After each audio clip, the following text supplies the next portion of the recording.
Hello everyone, welcome to my Info Learning channel. I am your NEET instructor and today we will be discussing NEET exam questions and our topic is animal physiology excretion. So let's begin with the very first question. Now kidneys resemble the contractile vacuoles of protozoans in expelling out excess of water, expelling glucose, expelling out urea and uric acid, expelling out salts. Here in this case the answer is expelling out excess of water. Contractile vacuoles of protozoans, their chief role is osmotic regulation, and protozoans they have the internal sac or vacuole. In amoeba proteus, bubble-like contractile vacuole swells with excess fluid from cytoplasm. Contractile proteins that are surrounding the vacuoles compress it, thus squeezing water out of cell through pores in cell membrane. These organelles resemble like kidneys. Next question. Water reabsorption in the distal parts of the kidney tubule is regulated by STH, TSH, ADH and MSH. Here third the answer, that is ADH, that is antidiuretic hormone or is known as vasopressin. It increases water reabsorption in collecting ducts and distal convoluted tubules. Role of ADH is homeostasis and it is by the regulation of water, glucose and salts. This ADH it increases permeability of collecting tubules. So third one is the answer. Next question. A large quantity of fluid is filtered every day by the nephrons in the kidney. Only about 1% of it is excreted as urine. The remaining 99% of the filtrate gets collected in the renal pelvis, lost as sweat, is stored in urinary bladder, is reabsorbed into the blood. Here the answer is both is reabsorbed into the blood. What happens is 80% of water is reabsorbed by proximal convoluted tubule. ADH increases the permeability of collecting ducts. Rest of the water is reabsorbed the loop of Henle and collecting ducts or collecting tubules by ADH. Fourth one is the answer.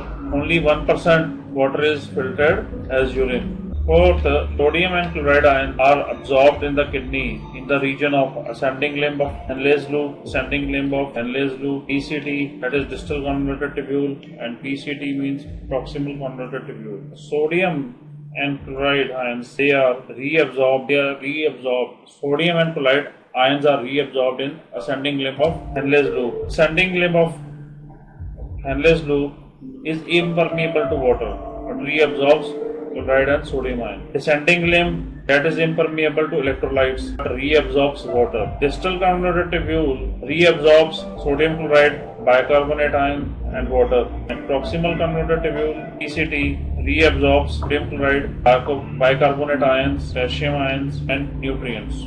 Next question is, which of the following is a powerful vasoconstrictor that increases the glomerular blood pressure and there the GFR, that is glomerular filtration rate? Renin, angiotensin II, aldosterone, ANF. So here osmoreceptors are activated by changes in blood volume, blood fluid volume and ionic concentration. And when there is a fall in GFR, it activates the juxtaglomerular cells to release renin. This renin converts angiotensin to angiotensin 1 and then to angiotensin 2. This angiotensin 2 is a powerful vasoconstrictor. It increases GFR, is glomerular blood pressure also increases. Angiotensin 2 activates adrenal cortex to release aldosterone, and aldosterone causes reabsorption of sodium ion and water from the distal part of tubule and leading to increased blood pressure and GFR. So this is a complex mechanism and it is known as renin-angiotensin mechanism.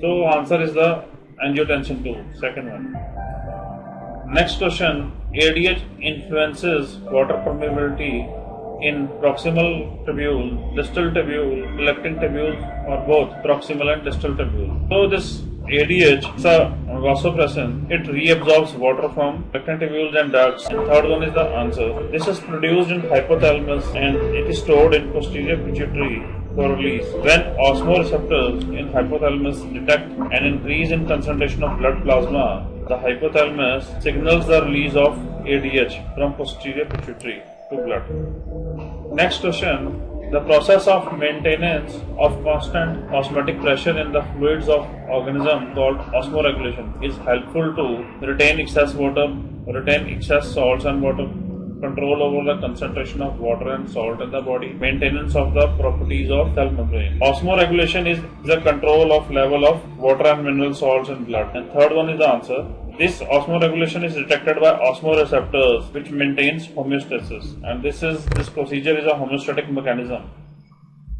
Next question, hemodialysis helps the patient having goiter, anemia, uremia and diabetes. Hemodialysis helps the patient in uremia. Uremia is excess of urea in the blood. Some most common type of dialysis, the blood is removed from the body and filtered through artificial kidney. This filtered blood is then returned to body with the help of dialysis machine.